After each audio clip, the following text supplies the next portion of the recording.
Baik, bertemu kembali dengan saya. Assalamualaikum warahmatullahi wabarakatuh. Di video sebelumnya kita sudah bahas terkait aktivasi DOI, DOJS, dan pada kali ini kita akan melanjutkan ke video bagaimana persiapan sebelum melakukan ekspor ataupun import DOI, yang kemudian selanjutnya untuk dilakukan deposit sehingga DOI-nya aktif.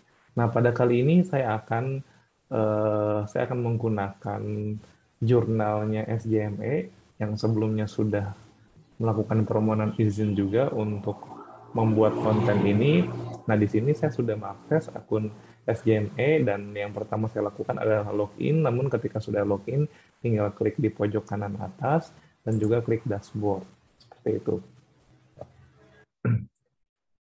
Sebelum kita melakukan ekspor import DOI yang berada di sini ya, di bagian menu tools import export ada cross rate, kita diperlukan untuk memastikan beberapa bagian apakah sudah sesuai dengan syarat agar nanti saat ekspor import dan juga deposit tidak terjadi kendala. Nah, di sini pertama yang saya lakukan adalah klik menu setting dan juga jurnal ya, menu setting jurnal. Nah, yang harus kita pastikan adalah pastikan bahwa identitas jurnal memang sudah sesuai dengan yang terdapat di ISSN. Contoh, saya akan akses dulu ISSN SJME.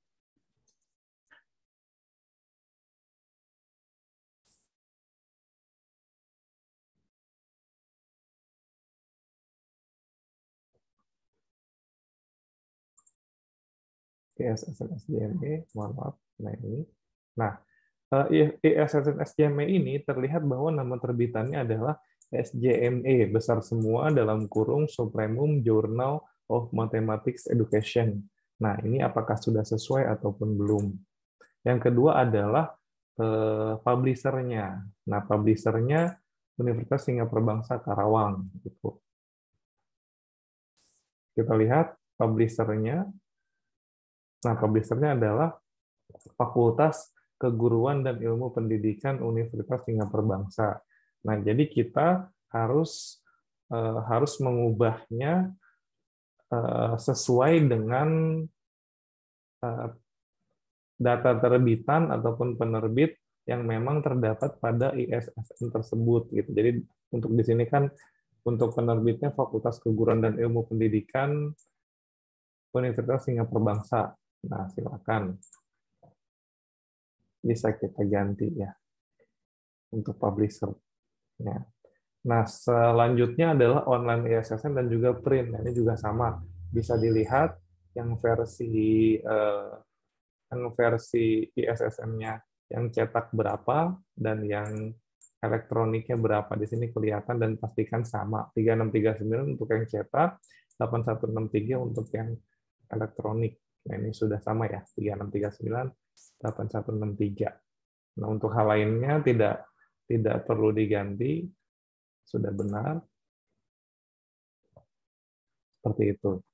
Dan yang selanjutnya adalah kita melakukan pengecekan terhadap isu yang akan dideposit DOI-nya ataupun diekspor DOI-nya. Nah, saya ambil contoh misalkan di isu terbaru volume 5 nomor 2 pada bulan Juli 2021. Nah, di OJS 3.2.1.1 kita bisa melakukannya dengan klik edit. Klik edit, kemudian di sini ada table of content yang berisi beberapa artikel, ada isu data, isu galleys, dan juga identifier. Seperti itu. Kalau identifier di sini menunjukkan identifier isunya, volume 5, nomor 2. Nah, ini sesuai dengan video sebelumnya yang menyebutkan kalau kita menggunakan default pattern untuk suffix-nya, maka akan seperti ini. Seperti itu ya, teman-teman. Nah, sekarang kalau kita mau melakukan pengecekan per artikel, di sini bisa kita pilih table of content dan juga klik tanda panah yang tadinya ke samping menjadi ke bawah, artinya bisa dilakukan edit, yaitu submission. Oke, tunggu sebentar. Nah, ini bisa kita lihat di submission tadi setelah kita klik ada workflow dan juga ada publication. Nah, kita pilihnya yang publication. Di versi OJS 3.2.1.1 ini, setelah isu tersebut dipublish, ini kita tidak bisa melakukan editing, gitu. Jadi harus unpublish terlebih dahulu, baru bisa melakukan editing selanjutnya. Nah ini jika memang sudah seperti ini tidak apa-apa, kita hanya memastikan beberapa bagian saja.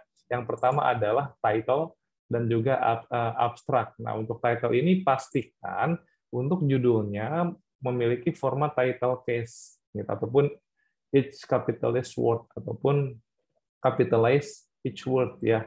Kalau di Word gitu, kalau di website ini title case artinya huruf pertamanya besar gitu untuk setiap kata. Namun untuk kata sambung ataupun kata hubung tidak memerlukan huruf pertama besar seperti itu. Nah ini sudah benar ya. Yang selanjutnya adalah metadata.